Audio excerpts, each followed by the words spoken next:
Joining us now are the authors of In Pursuit, Journeys of African Entrepreneurship, Oswald and Chukuka. In their book, the duo shared their experiences working, building and supporting businesses and exposure to multi-million-dollar projects around the world, and uncovered what it takes to own, run, and grow a profitable business. In Africa, and we'll be telling budding entrepreneurs how they can do just that. Welcome to the show, gentlemen. Thank you. Good morning. Good morning. Thank you very much. I'll start with you, Authority. While reading the preface to your book, I found this line compelling. The heart of business is human interaction. Speak to that fact, if you will, please. So, generally speaking, business, people tend to think about products and tend to think about the commercial side of it. But a big part of it is actually the interaction between people, right? I actually read something interesting yesterday about money just being a representation of intention or representation of goods and services. And goods and services is what you receive. But to complete that cycle, you need people, right? How they interact, what one person wants and what the other person is willing to give.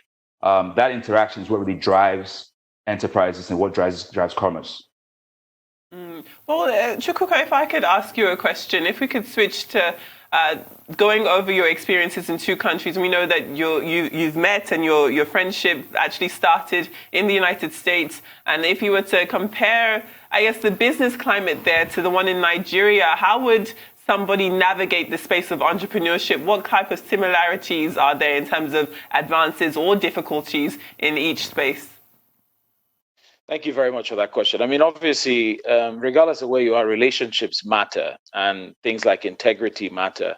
At the end of the day, entrepreneurship, regardless of whether you're on the continent or off the continent, you got to be solving problems, right? So there's a problem that you're trying to solve that essentially helps people, and therefore they're willing to pay for that service. In terms of differences, I would say, in Nigeria or on the continent, we're very, the problems are very real, right? They seem to almost overwhelm you. I was just listening to this show now, and you had the flying doctors on, and I love their solution. They're solving a problem in healthcare. That's a big one. But what is to be said that's not the same thing as the doctors that are currently in the US or wherever else right now solving problems. So I think the heart of entrepreneurship, regardless of where you are, is solving problems. And as far as you're doing that, you can always make some good money on it. So how do we support our young entrepreneurs so they can create jobs for themselves and for others? How best can we support them? So I would say, one of the first problems is that not everybody's intended to be an entrepreneur, right? Not everybody's needs to take that risk, which is really, can you guys hear me? Sorry. Yes, we can. Correct. Yes, we can hear you. Okay, sorry. All right, sorry. Right. So not everybody's meant to take that risk, because the difference between an entrepreneur and somebody who works and has an entrepreneurial attitude is the risk levels, right? So when you walk out of your job and you start to feed yourself, which is a declaration that this idea that you have can actually feed you, is a matter of risk.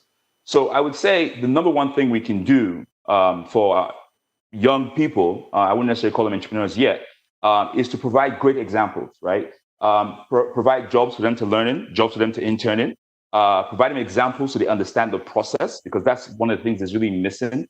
There's a lack of understanding of what the process is from, when you have an idea to when you actually execute the idea and when the idea becomes a commercial endeavor. What we have is a sense of, things happen very quickly, and that leads people to the wrong direction.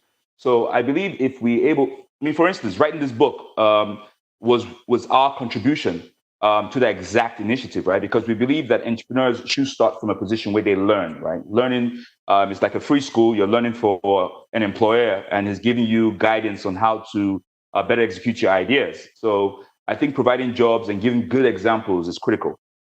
Also, Richard, you talked about risks now. With the pandemic in play, health-related risks will be front and center in investment talks around all the deal rooms, right or wrong? Did you say health? Yes. Health-related risk factors will be on the table, no? No, definitely, yes. How we work has definitely been disrupted, right? How we interact is definitely disrupted. I had a conversation with somebody who was going to offer me services a couple of weeks ago, and we both felt awkward on should we even shake our hands. So I can imagine, when you think about, especially, if you're the kind of entrepreneur who, you're very personable, right? So if your transactions are done on a one-to-one basis or a people-to-people basis, you would have to learn new toolkits, new skills on how to be able to close the transactions with the new, mode of operation, the new way people will operate with each other, because people want to keep the distance. So health is definitely. I mean, for instance, board meetings are all now happening, via like this interview. We'd rather be in the studio, but we're doing it via virtual means. Absolutely. Well, Chukuka, if we could just buttress off of Oswald's point there, he talks about there being risks associated with entrepreneurship and the reality that not everybody can be an entrepreneur or a successful entrepreneur. And I think that one of the determinants of somebody's success in this way would be the climate of the country you're currently in. So if we were to use Nigeria as an example, we know that the ease of doing business rankings for Nigeria hover around 130. That's out of 190 countries. If we put that in context, I think Nigeria has gone up more than a dozen spaces across the year. But again, on its face, those numbers aren't the greatest. So again, for somebody here in Nigeria wanting to capitalize off of the mass or the population that we have here, there are still going to be difficulties that are out of their control, like ease of doing business rankings. So how does somebody navigate that space? I think that depending on who you are and what solution you're looking for. So the first thing is the risk factor, to figure out whether it's a risk you want to take. If you've gone over that hump, within the context of working in Nigeria, you really have to know your research. You got to, obviously know your trade, right? Whatever it is you're looking to do, you got to be very good at that. But whatever solution you're going after, a problem you're trying to solve, you really have to tackle it with a very local eye, right? So you can't sort of adopt things from a foreign place for the Nigerian market. The Nigerian market is very specific. Sometimes when people talk about doing business in Africa, they talk about it in very general terms. But I find that in Nigeria in particular, whether it's issues with, dealing with state government in terms of, the registration and filings and taxes and things like that, there's sometimes quite a lot of friction between, the state and some of these entrepreneurs. But ultimately, as you sort of seek doing business in Nigeria, relationships are very important. Things like, how do you raise your first capital, right? Who do you go after? The VC market is definitely developing quite fast, and you're finding a number of people able to raise money easier, but it's still a very difficult slog. And in terms of the actual market itself, right? We have language barriers. We have challenges with things like human capital. So finding the right partners, finding the right teams are going to be things that make or break your business. If you can find the right partners and find the right teams of people to work with, then you probably have a much higher chance of success. Chukuka, you made a good point there. Many investors hesitate to get into an environment where political risks raise their barrier to success. How do you advise people to mitigate these risks? So the higher the risk, the higher the return, right? There's a reason why dealing in markets like ours, frontier markets / emerging markets, tend to yield you much higher returns than other places. But in terms of how you tackle it, I think, if you look at MTN success, they started out on the right foot. They came into the market. They knew they were coming in from South Africa. They knew they didn't know the local terrain. And the very first thing they did was they struck out on partnerships. They got, 6 very good Nigerians from 6 geopolitical zones, and that already got them in the right position. Recently, Oswald and I, went into the markets to talk to the real entrepreneurs on the ground, your traders, your street vendors. And what we find is that a lot of those people should actually be in boardrooms. And what do I mean by that? If you're trying to devise a marketing strategy for, conquering the consumer market, you want to do some kind of FMCG product, it behooves you, because that product is going to be going to ultimately people like this, a sort of large play, bottom of the pyramid play. It behooves you to actually spend time with those people, understanding their unique, interests of a Jimo, and Aliyu, and Akaite, these people are real people. But until you understand them intimately, until you understand their struggles, how they move around in traffic, how they, live, how do you then design products for them?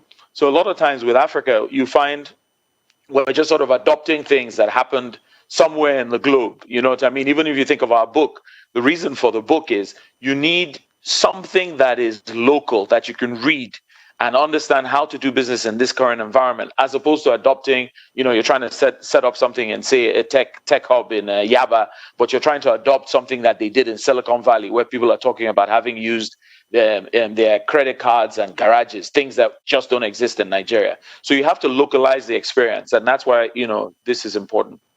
Well, looking at In Pursuit, it's definitely an eye-catching book. Colorful, the red, you've got the boxing mitts there. Talk us through the process of putting this book together. I know it's about entrepreneurship, but the process itself, I guess, would be an example of that synergy and collaboration that you're talking about being so important in the area of entrepreneurship. So what was that process like? So when we had the idea of writing a book, we didn't realize we were actually starting a new company. That's one of the largest takeaways for me. I just thought, we put, pen to paper and we get 10 chapters and voila, we're done. We didn't realize we actually had to set up all the infrastructures that you would need to make the book successful. And one of the things we also wanted to do was we wanted all parts of the process to be done in Nigeria. So the marketing team, the design team, all local entrepreneurs in Nigeria, trying to get their business off the ground or basically starting new businesses, but they have the skill, which we are managing to produce this product. The book cover itself, which we're very proud of, we believe signifies the experience, right? Because the book is really about the experience, right? So it signifies the experience of being an entrepreneur in Africa, right? The day-to-day struggle, the battle from the office to the street, because we believe there are several types of entrepreneurs, like Chukuka just mentioned, and we wanted to be able to present the struggle that everybody gets to be able to take something from the book. So the book pretty much covers most phases and most type of entrepreneurs, so that every entrepreneur who touches the book leaves the book laughing, potentially maybe crying a little bit, but definitely, but definitely learning something. That's what's critical to us. We tend to laugh to ourselves that we want people to be tricked into learning something, right? But really have a good giggle at our expense. Oswald, let me interrupt you there. It's time for us to take a short break, rather. And when we come back, we'll continue this conversation. Please do stay with us.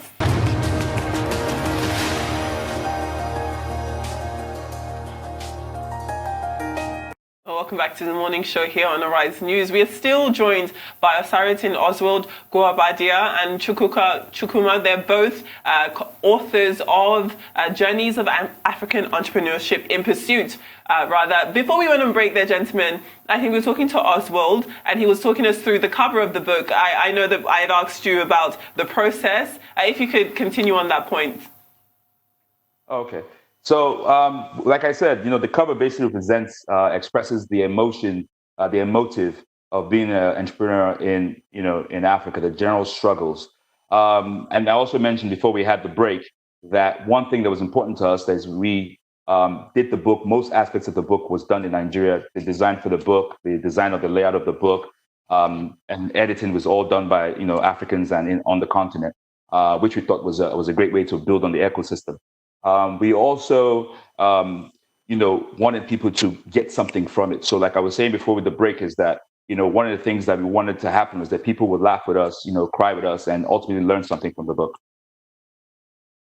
Generally speaking now, I believe that African companies can and will arise from times of crisis. I also think that new markets will evolve in line with changes in how consumers use technology, and so forth. What are the sectors that you feel are well positioned for the future with respect to attracting customers and also capital? I can readily think of remote training, decentralized collaboration, remote medicine, food production. What other areas are you thinking of? You know what's interesting? Yes. Something like even, which we've been exporting for a while now, film. Netflix greenlit something like 7 movies in Nigeria, movies and series earlier this year. And, right now they're all in the writer's room sharing their stories with the LA team. and working through. But if you just look at that as an industry, I mean, the government has done a good job in putting together some funding available for the media and entertainment industry. But the truth is, we're far from where we need to be when you think of the entire food chain. So we need tons more distribution, right? Actual cinemas and cinema houses. We still need a lot of equipment, right, to be able to shoot more stuff locally. And out, you need studios to do stuff in. So that's one area. The other area is obviously on the agri side, right? We're going to need to take agriculture a lot more seriously. I mean, we've done quite a bit already, but whether it's on food security, whether it's things like storage facilities. So if you think of real estate, most people just think of residential and commercial, but there's industrial, right? So you need places across Nigeria that are strategically located where you can store stuff, so that by the time I'm going to ShopRite or somewhere in Lagos, Spa in Lagos, that I don't have a problem with my fruit having, taken a beating along the way coming from the north. You've also, you've already mentioned medicine, but even medicine, there's so many areas of it that are so important. You mentioned telemedicine already. Even this whole schooling thing, right? We have to think of schooling significantly differently. I mean, if you are someone who is skilled and you can teach, you can literally, you don't need a visa anymore. You literally can sit in Lagos with your brain cells and work in Canada or work wherever you want and earn foreign currency sitting in Lagos, because at the end of the day, your skills are now global and you can go on Zoom and actually sell those skills. So I think it's actually, it's interesting. My pastor said something like, vision is what will matter as we go forward and experience will matter less. And that's really just say, because we're transiting from the sort of area where, it was about your CV and your location and, what you've done, we're going to a place where actually no one has actually been, right? There's all these post-COVID experts. Well, the truth is nobody actually knows what's going to happen. And so, where we are going, even the young and, the less experienced can actually do very well simply because they have vision. As you said, we really don't know what's coming next. But what we do know, the emerging consensus is that liquidity will be relatively scarce, at least up till 2021. Investors will take more time to decide on deals, and then there'll be a lot more ghosting. How do you go around these? If I may just tackle investing. So the funny thing about money, when you've studied it for as long as I have, is that the assumption is that a recession means there's no money, and a boom means there's lots of money. And that's actually not necessarily the case, because money doesn't evaporate. It's just that more people, fewer people have it. There are people that are frugal, right? And they don't spend all their money. They keep money in buckets. We talk about this concept in the book. They keep money for buckets. So if you want to go on a skiing trip in 2 years from now, and if you wanted to go on a summer trip this summer, assuming you could travel, and you've been saving for it 3 years ago, it doesn't matter that there's COVID. You may still decide to go on that trip. And then everybody's going to be wondering, how the hell is, Modele and Adefemi, how are you guys able to travel? Well, you planned for it 3 years ago. So right now, all that's going to happen is there's going to be lots of M&A, which is, mergers and acquisitions. If you have a very good balance sheet, you've been saving money, you're Amazon, you got lots of cash in the bank, all you're going to be doing is buying up and gobbling up people, right? So it's a bit of a misnomer when for us finance people, we know that. But for normal people, you think of it and say, oh, we're in a recession, therefore global crisis, there's no money. That's not the case. All that will happen is the bigger guys will get much bigger, and a lot of the smaller guys will quote unquote disappear. Well, I think that is definitely a true and accurate reflection of what we're seeing currently. And I know that none of us here or where you are fortune tellers, can tell the future. But looking ahead, how do you think business activity, entrepreneurship will be able to withstand this current climate? Well, I believe, like Chukuka just mentioned about vision. I think most entrepreneurs right now are trying to figure out what their next steps are. The mantra of innovate or die is realer than ever. Recently I saw at the hotel in Abuja has turned their parking lots into outdoor theater. So we have to look at how we can transition our businesses to do what's next in this new up and coming, business environment. What does it mean for real estate, right? What does it mean for offices? What does it mean for staff, coming into the office or not coming into the office? What's the impact of that on commercial real estate for offices? What does that mean for data centers? They obviously it would get larger, right? Because now you have a different kind of capacity. So people have to sit and look at their business and say, okay, in this new decentralized mode that is approaching us, how does my business survive this? What's my new product? How do I shift my product? How do I adjust my product to meet the new needs, right? Because you are in business to meet needs. So how do you adjust your business to meet needs? And, one of the things we address in the book is very clearly this, right? It's not a must situation, right? If your business is not equipped or not in the position to move forward, then you should look for something else to do, right? It's not necessary. It's not a must. You must not continue, right? You could just simply down your tools and go do something different. And that's pretty much what we're trying to address the book. You advise both mature and emerging organizations on their IT transformational goals and business development opportunities. What are you telling them to prepare for life after this pandemic? What's interesting about that is that I think sometimes we push strategy without understanding the full, robust sense of why we're pushing the strategy, right? So we know that this is good for the business, and we say do this because you need. So to give an example, not to ramble on the point. So the point is, for the last couple of years, we've been pushing things like remote work, right? Microsoft 365, and things like that. And I've had more than one client who has just said, thank you. That's the phone call I got. Thank you, because we basically saved the infrastructure by having rolled out that implementation, a year ago. So they've gotten used to using it. So pretty much working from home was almost seamless for them. So organizations that did that were better prepared for this COVID period. And I think organizations that didn't are now trying to understand how they can quickly catch up and how they can work going forward, right? So from a technology perspective, we're basically trying to help them put together the infrastructure they need to do remote work, to have their files on their phones, to have their files easily accessible and things like that. We have a minute left. And there was something the both of you gentlemen mentioned and touched upon in your answers during this conversation, was that not everyone can be an entrepreneur. Personally triggered by that, because business entrepreneurship hasn't always been a strong suit for me. But how can somebody identify that? Like, how do you know? How can someone who perhaps think they would make a great entrepreneur, how can they tell the difference between whether or not they could do that? Very briefly.